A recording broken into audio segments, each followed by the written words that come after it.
violence in the news. Personality profiler Dr. Richard Levak joins us with advice on how to get through it. Dr. Levak, good morning. Good to see you. Good morning. I called my mom last week and she sounded very down. And I said, what's wrong? And she said, I've just been watching the news all day. And we live here, and she was so affected. I said, imagine us that we read through this stuff all day long. A lot of people on many different levels are affected by this. A lot of people are affected. Some of my patients will say things like, I'm afraid there's going to be civil war.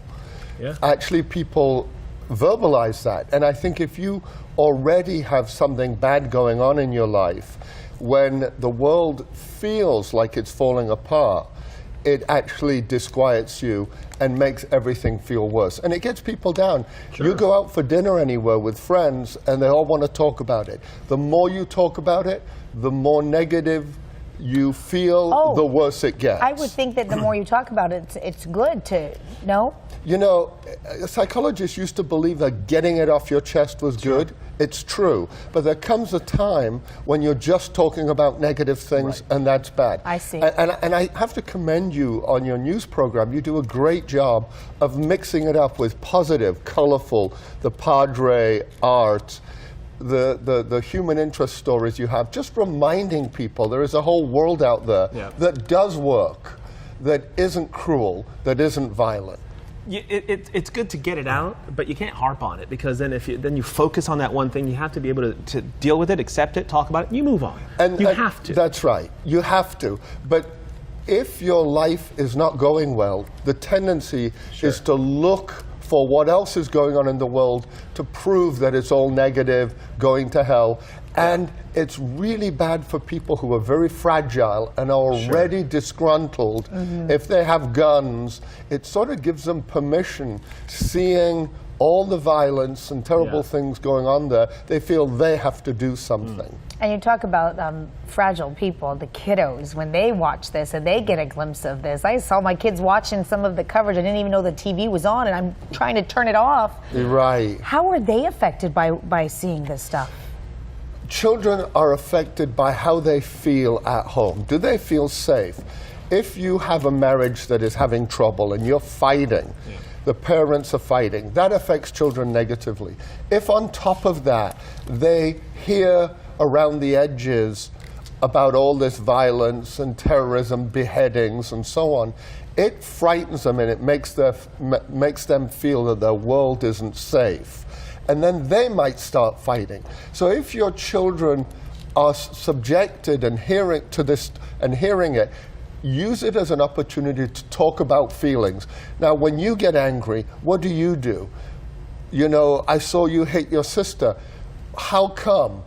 You know, even grown-ups, when they lose control, can do things like that. But you're safe. We're your parents. We're not going to let anything bad happen to you. I wanted to get your thoughts on the fact that the news of recent years seems to hit home for people a lot more than previous bad news. For example, it feels like anybody can be a victim at any time, under any circumstance. It's slightly different than the bad news of years past.